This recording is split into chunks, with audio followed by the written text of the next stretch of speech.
यार मुझसे अगर कोई पूछेगा ना कि एमबीबीएस के बाद और कौन सा कोर्स आता है जो कि बहुत ही ज्यादा बेहतरीन है, जिसका फीचर्स को बहुत ही ज्यादा तगड़ा जबरदस्त है, तो यार मेरा आंसर रहेगा बीएससी नर्सिंग। आप सोच रहे होंगे बीडीएस भी आता है, बीएचएमएस भी आता है, बीओएमएस भी आता है, ये सब क्यों नहीं बोला? क्योंकि यार सबसे अच्छा स्कोप अभी के टाइम पे बीएससी नर्सिंग का है, ठीक है ना, बीडीएस से भी अच्छा। तो इस वीडियो को आप देख के समझ जाओगे कि कहाँ कहाँ जॉब अपॉर्चुनिटीज होती है और कितनी कितनी सैलरीज होती है और क्या क्या चीजें होती हैं बीएससी नर्सिंग में।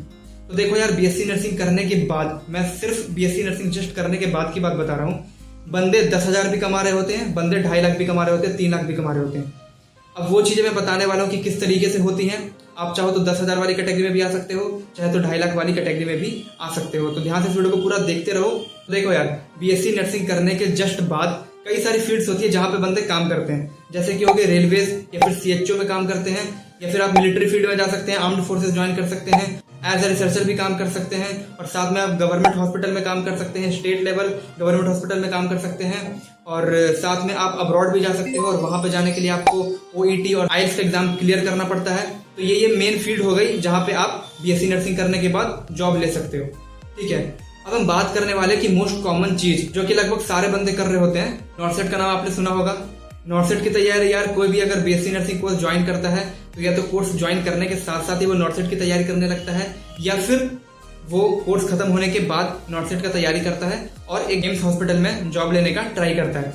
तो देखो यार, नॉर्सेट के लिए ना अच्छी अच्छी बुक्स आती हैं, जैसे कि टारगेट हाई हो गई, एनक्लेक्स आरएन हो गई, साथ में पीआर यादव हो गई। ये सारी जो बुक्स हैं ये सारी प्रीफर की जाती है नॉर्सेट की तैयारी करने के लिए। आपको इस एग्जाम में 200 क्वेश्चन दिए जाते हैं, एक क्वेश्चन सही होने पे 1 नंबर और 1/3 की नेगेटिव मार्किंग होती है। और आपका इसमें 180 क्वेश्चन जो होते हैं वो आपका डायरेक्टली नर्सिंग के सिलेबस से होता है, और साथ में जो 20 क्वेश्चंस आपके होते हैं वो होते हैं आपके जीके या फिर रीजनिंग वगैरह से, ठीक है ना।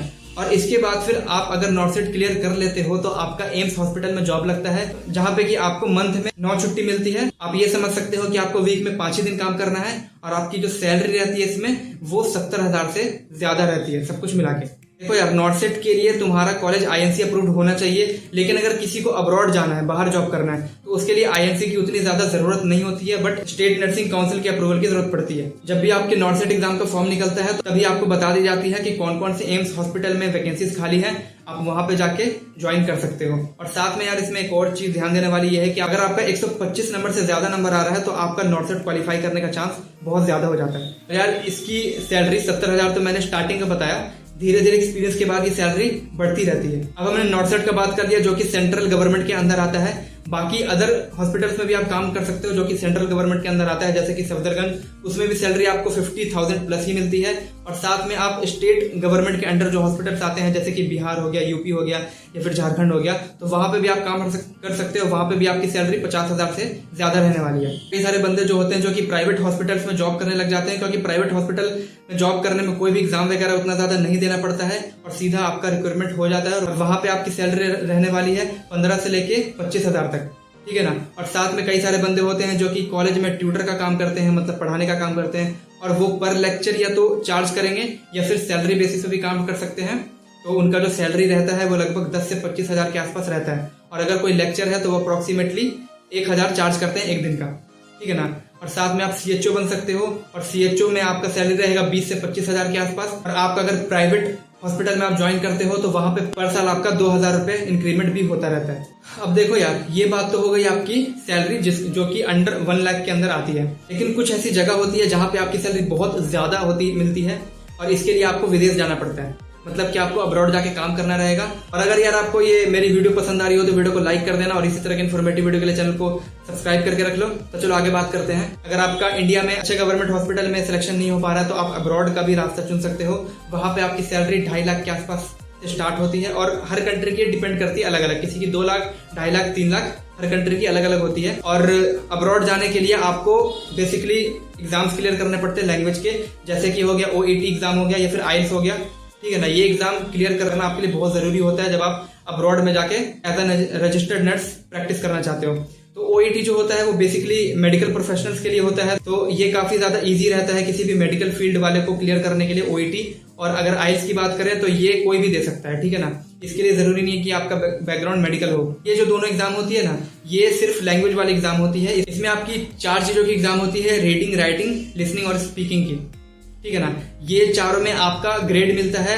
अगर मैं बात करूं ओईटी की तो इसमें आपको ग्रेड मिलता है और ग्रेड के हिसाब से ही आपका सिलेक्शन किया जाता है। और अगर ओईटी आप एग्जाम दे रहे हो तो इससे आप ये 15 कंट्रीज में जा सकते हो और वहां पे जाके आप as a registered nurse practice कर सकते हो और आपकी सैलरी बहुत अच्छी खासी रहने वाली है। इसके बारे में थोड़ा और समझा देता हूँ।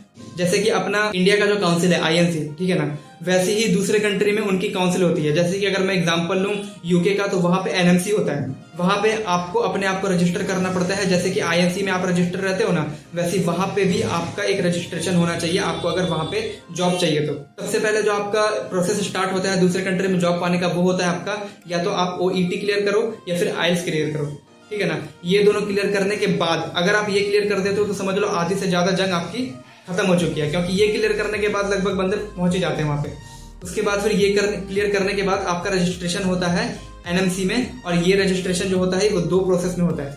इसके रजिस्ट्रेशन के लिए आपको सबसे पहले 16,000 रुपये देना पड़ता है और उसके बाद फिर आपको अपने डॉक्यूमेंट्स देने पड़ते हैं एनएमसी को।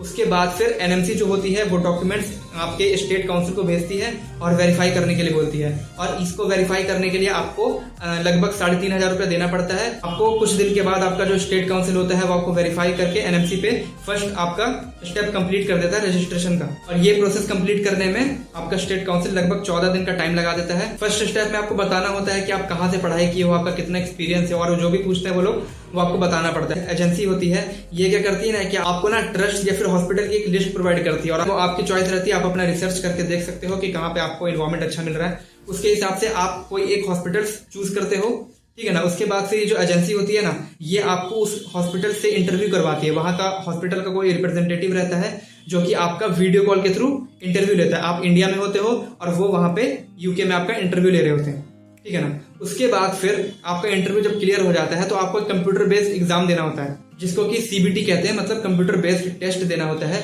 ये भी बहुत इजी होता है। आपका सीबीटी कंप्लीट होने के बाद फिर आपका बहुत सारा प्रोसेस होता है, जैसे कि आपका मेडिकल टेस्ट होगा, चेस्ट एक्सरे होगा, और साथ में आपका कोई क्राइम रिकॉर्ड है कि नहीं है। बहुत लंबा सा प्रोसेस होता है सेकंड वाला। अगर आपको इस चीज पे डिटेल में वीडियो चाहिए तो आप मुझे कमेंट बॉक्स में पूछ सकते हो, मैं जरूर आपको वीडियो बना के दूंगा, ठीक है ना। क्योंकि अगर मैं सारी डिटेल बताने लग जाऊंगा तो वीडियो काफी लंबा हो जाएगा।